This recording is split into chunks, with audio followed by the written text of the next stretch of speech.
Página 7. Tratado Teológico Político, por Baruch Spinoza, 1670. Editorial Altaya. 0.2. El marco externo, la Holanda de Spinoza. Spinoza nació en Ámsterdam en 1632 y murió en La Haya en 1670.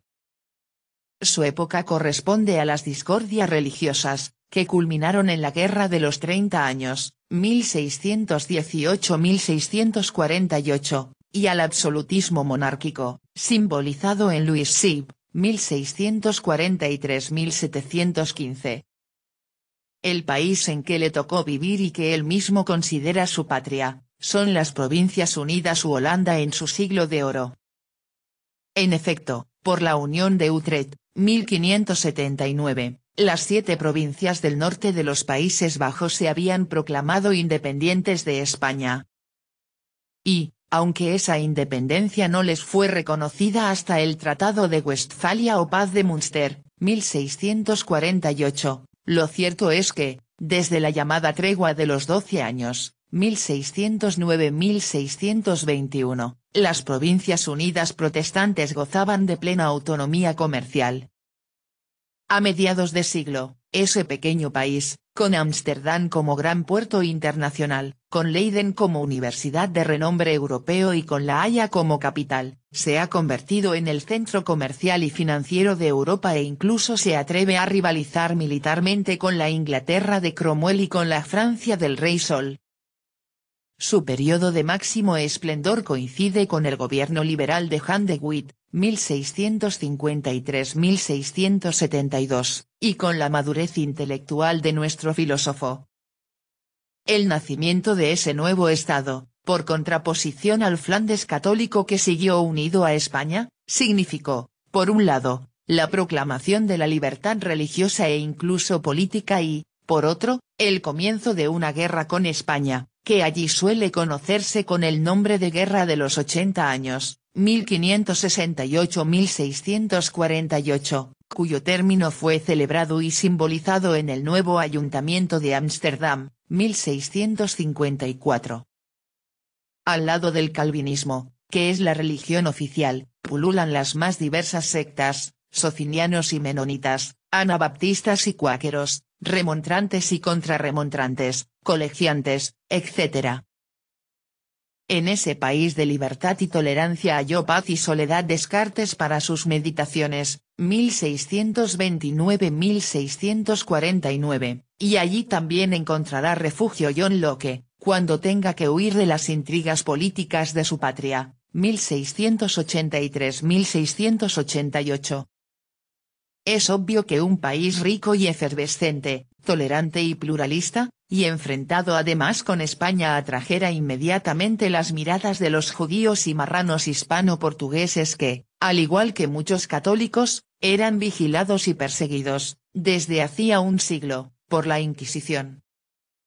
Efectivamente, a finales del siglo XVI, 1593, llegan los primeros grupos a Holanda, especialmente a Ámsterdam, la ciudad cosmopolita por excelencia, que pasa de 50.000 habitantes en 1600 a 105.000 en 1620. Aunque los judíos no sumarían, en su época de apogeo, más de unos 4.000 habitantes, representan un grupo importante en la vida comercial y cultural de la ciudad. Mencionemos algunos nombres que, desde Menéndez Pelayo, ilustre precursor casi siempre olvidado, hasta Gabriel Albiac, brillante analista del debate ideológico subyacente, y siguiendo los pasos de Gebhard, Reba y Mecho Ulan, están sacando a la luz otros estudiosos, Isaac Aboab, Abraham Alonso Herrera, Daniel Leví de Barrios, Isaac Cardoso, León Templo, Joseph Salomón del Médigo, Menasé Ben Israel, Saúl Leví Morteira, Isaac Orobio de Castro, Abraham Pereira, Jacob de Pina, Juan de Prado, Uriel da Costa, Joseph de la Vega, Abraham Zacuto, etc. En 1607, los judíos poseen cementerio propio, en 1615 obtienen libertad de celebrar públicamente sus cultos, En 1639 unifican las tres comunidades y organizan definitivamente sus estudios. En 1657 ven reconocidos los derechos civiles y en 1675 construyen su gran sinagoga. Entre esos judíos están los Espinosa o Espinoza. El abuelo del filósofo, Isaac, llega hacia 1600 a Holanda y muere en Rotterdam en 1627. El padre, Michael, nacido en Vidigueira, 1587-8, en la frontera del Alentejo portugués con la Extremadura española, montó un pequeño comercio en Ámsterdam, 1623, y llegó a ocupar cargos relevantes tanto en la sinagoga como en otras asociaciones de la comunidad judía, 1633. Cuando él murió, 1654, Bento, Baruch en religión, Benedictus en latín, contaba con una formación básica, especialmente hebrea, como correspondía al nivel de la comunidad a que pertenecía y a la situación económica, cultural y religiosa de su familia. Por eso, después de colaborar con su hermano mayor en el comercio familiar, denominado ahora Firma Bento y Gabriel de Espinoza, 1655, decide dedicar su vida, que seguramente giraba ya en torno a la escuela de Fr. Van den Enden, a la filosofía.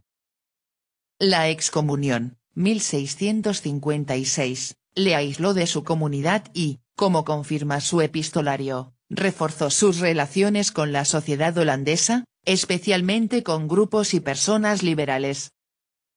Es el siglo de oro de los Países Bajos. En Flandes, acaban de morir Rubens, 1640, y Van Dyck, 1641, en Holanda, cuatro grandes figuras llenan ese periodo de esplendor, H. Grocio, 1645, Rembrandt, 1669, Spinoza, 1677, Chr. Huygens, 1695. No pensemos, sin embargo, que la Holanda de Spinoza es un paraíso, ni que él haya disfrutado de una situación privilegiada. La familia de los Orange, asociada, desde el primer momento, al movimiento independentista, pero alejada del poder desde la muerte de Guillermo I, 1650, busca apoyo en las familias conservadoras y en la Iglesia calvinista para recuperar el mando. La peste de 1664 y la Segunda Guerra con Inglaterra, 1665-1667, acentúan el descontento de los partidarios de los Orange contra el gobierno de Hanwit y la burguesía liberal que lo sustenta. Los predicadores desde el púlpito les tachan de libertinos y ateos y les acusan de ser los servidores del diablo. Los gobernantes toman, más de una vez, medidas represivas, formulando interrogatorios, prohibiendo asambleas, destituyendo de cargos. Tras la lucha política, siguen vivas las divergencias religiosas. Si la política contrarreformista de Felipe I fuera responsable de la ejecución de los nobles Egmont y Horn, 1568, y del asesinato de Guillermo I de Orange, 1584, el enfrentamiento religioso entre remontrantes o arminianos, Jacobo Arminio, y contrarremontrantes o gomaristas, Francisco Gomaro, en el Sínodo de Dordrecht, 1617, tuvo consecuencias análogas. El bando apoyado por el gobernador general, Mauricio de Orange, se impuso al bando contestatario, eso significa remontrante, al que pertenecían los nobles e intelectuales más independientes. Hugo Grocio fue condenado a cárcel perpetua, si bien logró huir gracias a un ardid de su mujer el poeta y pastor, Dirk Rafael Kamphuisen, 1586-1627, fue destituido de sus funciones y condenado al destierro el portavoz político del grupo, Johan van Oldenbarneveld, 1547-1619, fue juzgado reo de alta traición y decapitado. Pero no es necesario remontarse tan lejos. En los días de Spinoza, los judíos parecen emular con los calvinistas en las medidas represivas, en gran parte quizá para hacerse dignos ante las autoridades holandesas de la situación privilegiada de que disfrutan. Recordemos que los judíos excomulgaron en 1623 al portugués Uriel da Costa y en 1656 a los españoles Juan de Prado y Daniel Rivera, junto con Spinoza. Los calvinistas excomulgaron en 1664 a Jan Peter Sveltowed y condenaron a prisión a los hermanos Johan y Adriaan Koerbagh en 1668. Los casos de Uriel y de A. Koerbagh son prueba elocuente de la dureza de las medidas adoptadas y del drama personal de quienes las sufrían. El primero, no pudiendo soportar el aislamiento que le había impuesto la excomunión, decidió confesar públicamente sus errores y se sometió a recibir, de sus propios feligreses, los 39 azotes de rigor. Mas, sintiéndose herido y humillado, se quitó la vida, 1640. El segundo, denunciado por su propio impresor y delatado por dinero, fue detenido en su lecho en Leiden y condenado a 10 años de prisión y a otros 10 de excomunión. Se le recluyó en la cárcel de Ámsterdam, al parecer, en la Rasfuis, uno de cuyos tormentos consistía en raspar palo de Brasil hasta reducirlo a polvo. Pese a que se le trasladó pronto a otra más benigna, murió, agotado física y moralmente, cuando solo había cumplido un año de condena. Estos hechos, sin duda excepcionales, ponen de manifiesto que también la política holandesa de esa época, proverbialmente liberal, estaba condicionada por las disidencias religiosas. De ahí que muchos intelectuales llegaran a convencerse de que era indispensable que el poder civil controlara al eclesiástico y que la razón fuera el único intérprete de la Biblia.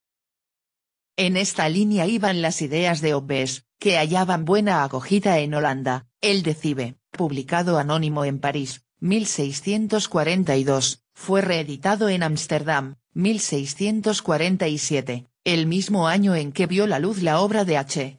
Grocio, De Imperio Summarum Potestatum, póstuma, El Leviatán, publicado en Londres en 1651, fue traducido al holandés en 1667.